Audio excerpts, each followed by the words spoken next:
In a narration found in Sahih Bukhari, number 6412, the Holy Prophet Muhammad, peace and blessings be upon him, warned that there are two blessings people often do not appreciate until they lose them, namely, good health and free time. Good health is a special blessing, as it allows a person to take advantage of gaining other blessings related to the world and religion. One of the wisdoms behind minor illnesses is that they should inspire a Muslim to be grateful for good health.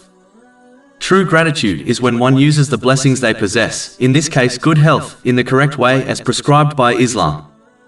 One should observe those who have lost their good health, either through sickness or through aging, and therefore make use of the good health they possess by striving to gain success in worldly and religious matters, while giving priority to religion over the material world.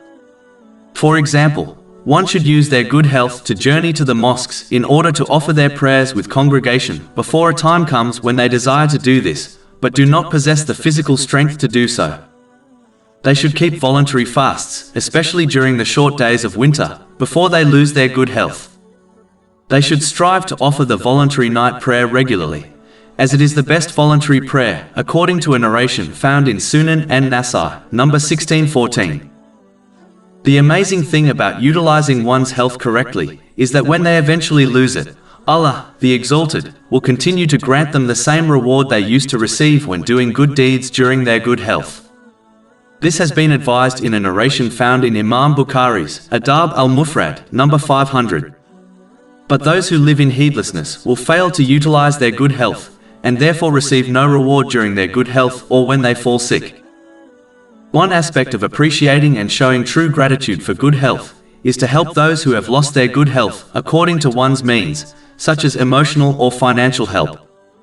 It is important to regularly ponder over the sick, as this will inspire one to use their good health correctly.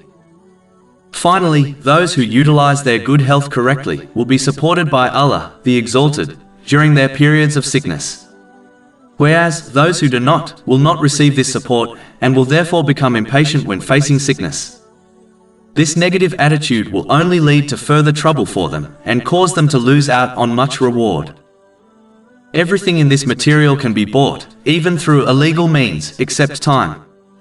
It is the single blessing which does not return after it leaves a person.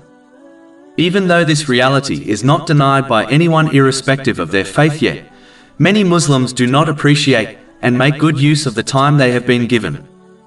Many have adopted the mentality that they will prepare for the hereafter tomorrow. But as each day passes, this tomorrow keeps getting delayed until, in many cases, this tomorrow never comes. And they only realize this tomorrow when it is too late, meaning at the time of their death.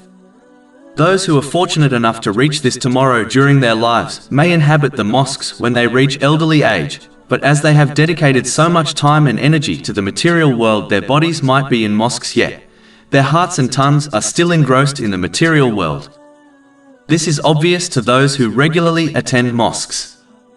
These Muslims are unlikely to learn and act on Islamic teachings because of their elderly age and their worldly mentalities. So they may attend the mosques, yet continue to misuse the blessings they have been granted. In addition, with the passing of time, in most cases, one's responsibilities only increase, such as marriage and raising children. So delaying preparing for the hereafter until one is supposedly more free is simply foolish. Islam does not teach Muslims to abandon the world, but it does encourage them to make correct use of their time by taking enough from the material world in order to fulfill their necessities and responsibilities without extravagance or waste, and then dedicate the rest of their efforts to preparing for the permanent hereafter. They should minimize using their time on sinful and vain things which will not benefit them in this world or the next, and dedicate more of their time and resources to those things which will benefit them in both worlds. This is how one uses their time correctly.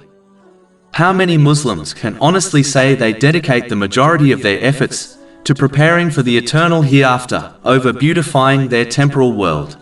Over 400 free ebooks, audiobooks, infographics, podcasts and blogs available on our website, www.shaykhpod.com.